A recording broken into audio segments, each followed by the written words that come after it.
আজ আমরা যে সূরা থেকে আলোচনা শুনব, সূরার নাম হচ্ছে সূরাতুল মুমিনুন। আল্লাহ তাআলা কোরআনুল কারিমে কাফেরদের নামে সূরা দিয়েছেন সূরাতুল কাফিরুন। আবার মুনাফিকদের নামে কোরআনুল কারিমে সূরা দিয়েছেন সূরাতুল মুনাফিকুন।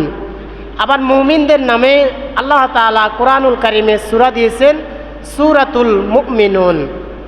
আজ আমরা যে সূরা থেকে আলোচনা শুনব, সূরার নাম হচ্ছে সূরাতুল মুমিনুন। এই সূরার মধ্যে মোট আয়াত আছে 118টি, রুকু আছে 6টি। এই সূরাটি নাজিল হয়েছে মক্কায়, অর্থাৎ রাসূল সাল্লাল্লাহু আলাইহি ওয়াসাল্লাম যখন মক্কায় ছিলেন তখন এই সূরাটি নাজিল হয়েছে। সেই জন্য এই সূরার নাম হচ্ছে, এই সূরাকে বলা হয় মাক্কি সূরা। নাসাইর বর্ণনায় হাদিস এসেছে, আমাদের মা উম্মুল মুমিনিন আম্মাজান আয়েশা রাদিয়াল্লাহু তাআলা আনহার কাছে একবার সাহাবায়ে কেরাম আসলেন, এসে বললেন, হে আমাদের মা, আমাদের নবীর চরিত্র কেমন ছিল, আপনি আমাদেরকে আমাদের নবীর চরিত্র সম্পর্কে একটু আমাদেরকে জানান। আম্মাজান আয়েশা রাদিয়াল্লাহু তাআলা আনহা তখন বললেন, কানা খুলুকুহুল কোরআন, তোমরা কি কোরআন পড়ো নাই? আমার নবীর চরিত্র হচ্ছে কোরআনুল কারিমের শুরু থেকে শেষ পর্যন্ত হচ্ছে আমার নবীর চরিত্র। সুবহানাল্লাহ। তবে তোমরা যেহেতু আমার নবীর চরিত্র সম্পর্কে জানতে চেয়েছ, তাহলে তোমরা শুনো, আমার নবীর চরিত্রের দিকগুলো নিয়ে আল্লাহ তাআলা সূরাতুল মুমিনুনের শুরুতে জানিয়ে দিলেন।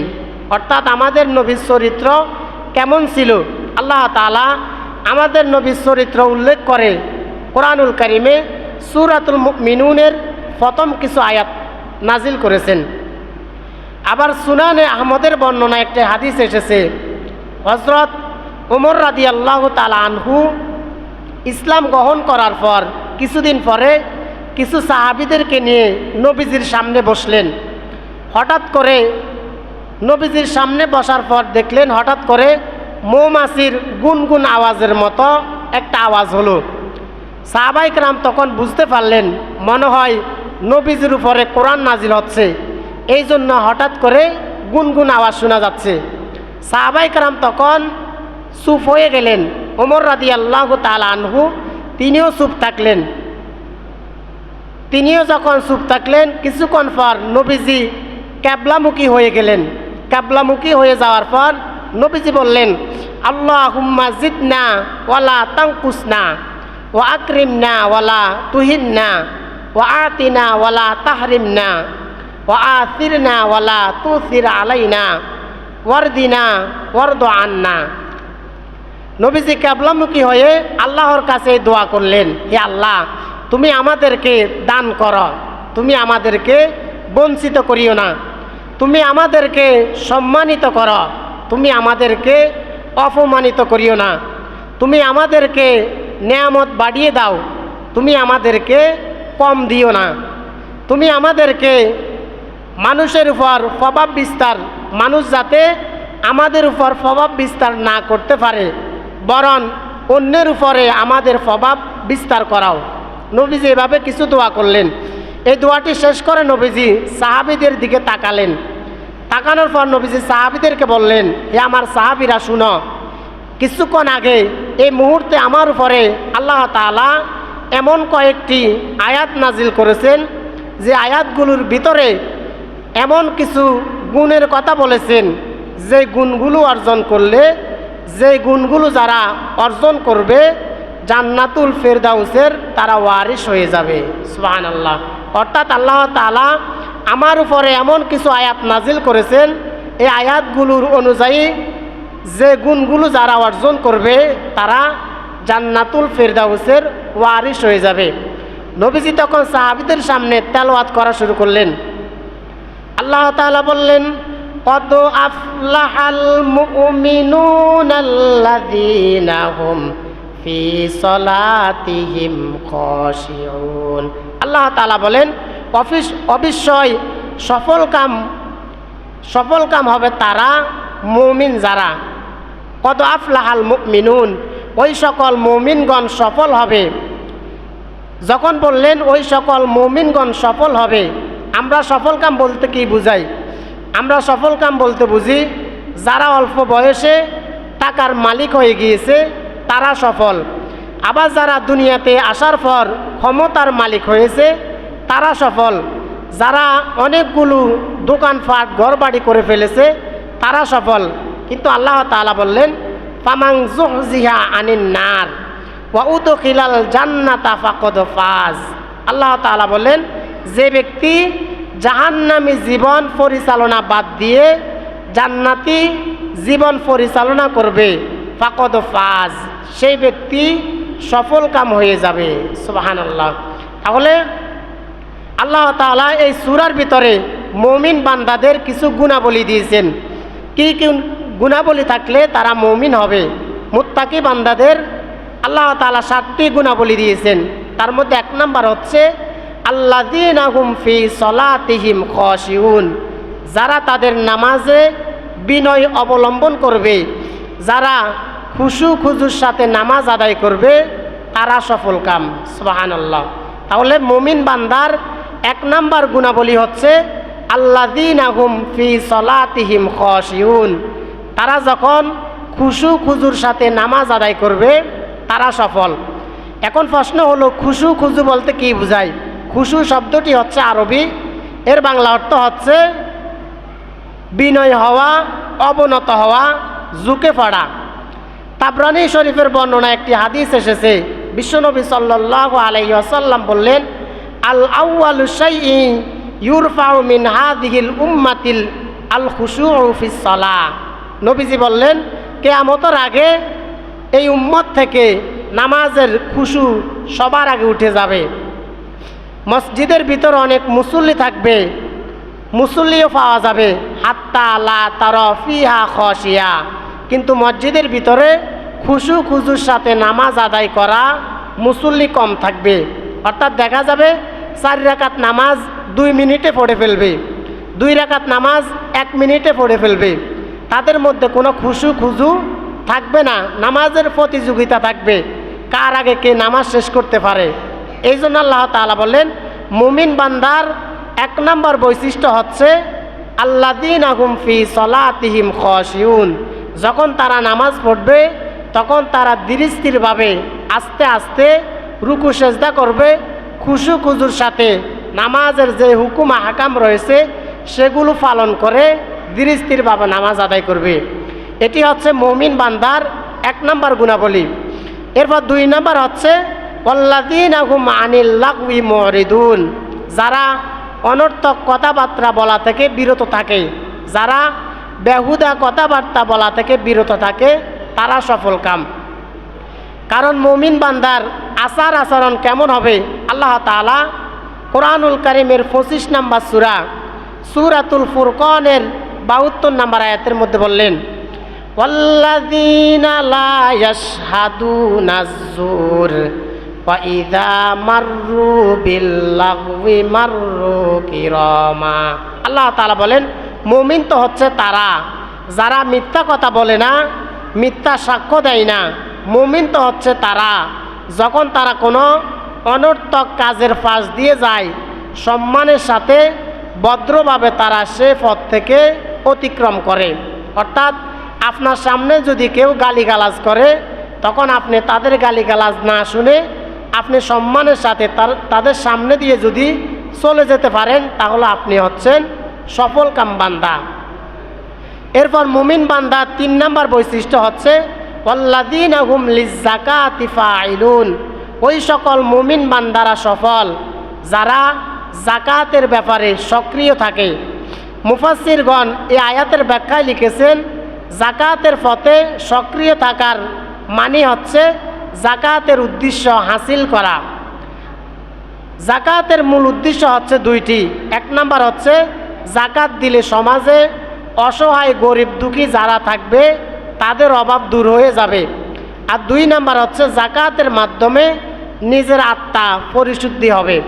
আল্লাহ তাআলা কোরআনুল কারীমের 2 নাম্বার সূরা সূরাতুল বাকারার 261 নাম্বার আয়াতের মধ্যে বললেন মাসালুল লাযীনা ইউনফিকুনা আমওয়ালাহুম ফি সাবিলিল্লাহ কামাসালি হাব্বাতিন আম্বাতাত সাবআ সানাবিলা ফি কুল্লি সুম্বুলাতিন মিয়াতু হাব্বা। আল্লাহ তাআলা বলেন, যারা আমি আল্লাহর রাস্তায় ধন সম্পদ ব্যয় করবে, আমি আল্লাহর রাস্তায় যাকাত দেয়, তাদের উদাহরণ হলো একটা চারা বীজের মতো, একটা চারা গাছের মতো। আর আমি ওই চারা গাছ থেকে 60টি কণা থেকে 700টি পর্যন্ত কণা বাড়িয়ে দিই। সুবহানাল্লাহ। অর্থাৎ আপনি যদি আল্লাহর রাস্তায় 1টি টাকা দান করেন, ও 1টি টাকাকে আল্লাহ তাআলা 60টি করেন, 60টি থেকে 700টি করেন।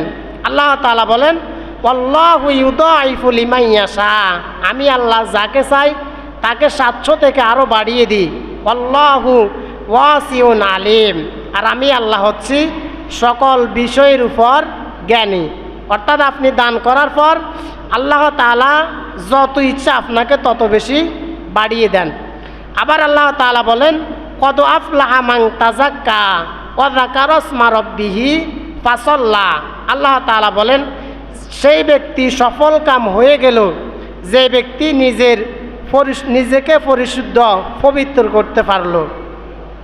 এরপর মুমিন বান্দার 4 নম্বর গুণাবলী হচ্ছে আল্লাযীনা হুম লিফুরুজিহিম হাফিজুন, যারা নিজের লজ্জাস্থানের হেফাজত করবে তারা সফল।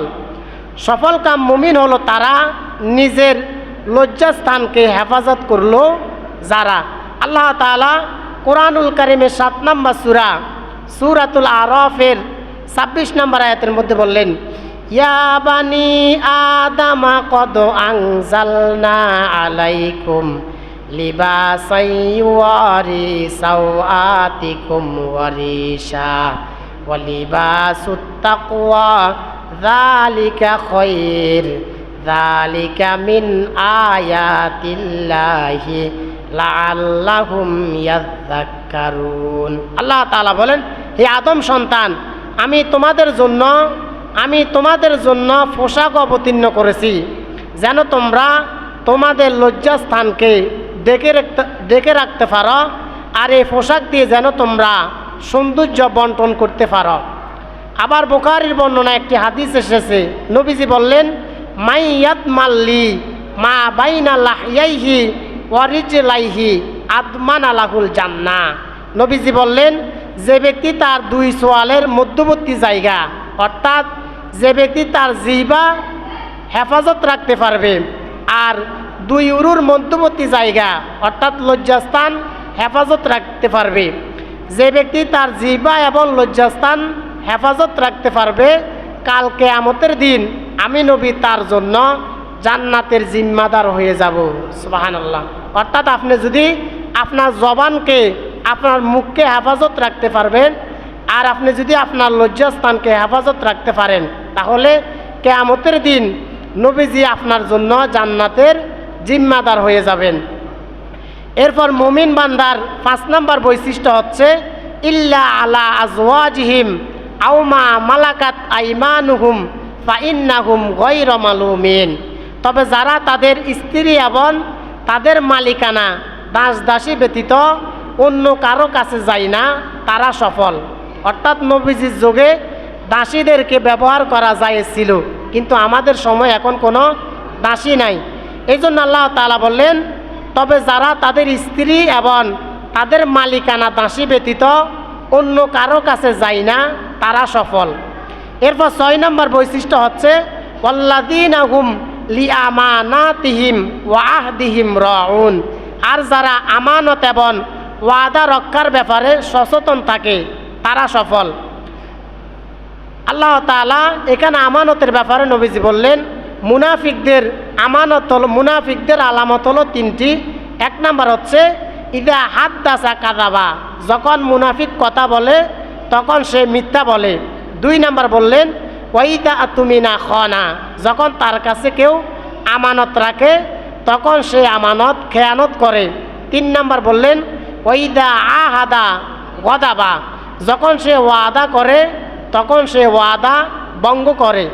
আবার নবীজি অন্য জায়গায় বললেন ইদা দুইয়াতিল আমানাতু ফাংতাদিরিস সাআ, যখন চতুর্দিকে আমানতের খেয়ানত হবে তখন তোমরা মনে করবে কেয়ামত একেবারে নিকটে চলে এসেছে। সাহাবাই কারাম তখন বললেন, হে আল্লাহর রাসূল, আমানতের খেয়ানত কিভাবে উঠে যাবে? নবীজি তখন বললেন, ইদা উসনিদাল আমরু ইলা গায়রি আহলিহি ফাংতাদিরিস সাআ। যখন চতুর্দিকে অযোগ্য লোকগুলো ক্ষমতায় বসে যাবে তখন তোমরা মনে করবে কেয়ামত আসতে আর বেশি বাকি নাই। তাহলে মুমিন বান্দার 6 নম্বর বৈশিষ্ট্য হচ্ছে আল্লাযীনা হুম লিআমানাতিহিম ওয়া আহদিহিম রাউন। আর যারা আমানত এবং ওয়াদা রক্ষার ব্যাপারে সচেতন থাকে।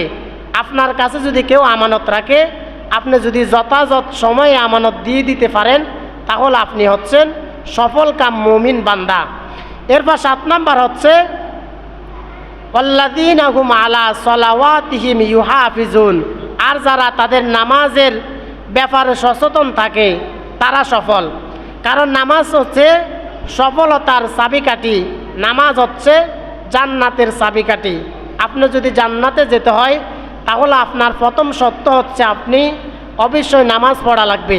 কারণ নবীজি বললেন, মিফতাহুল জান্নাতিস সালাহ, নামাজ বেহেশতের চাবি। আপনি জান্নাতে যেতে হলে সর্বপ্রথম যে কাজটি করতে হবে সেটি হচ্ছে আপনাকে অবশ্যই নামাজ পড়তে হবে। নবীজি অন্য হাদিসে বললেন, ইন্না আউয়ালু মা ইউহাসাবু বিহিল আবদু ইয়াউমাল কিয়ামাতি মিন আমালিহি সলাতি।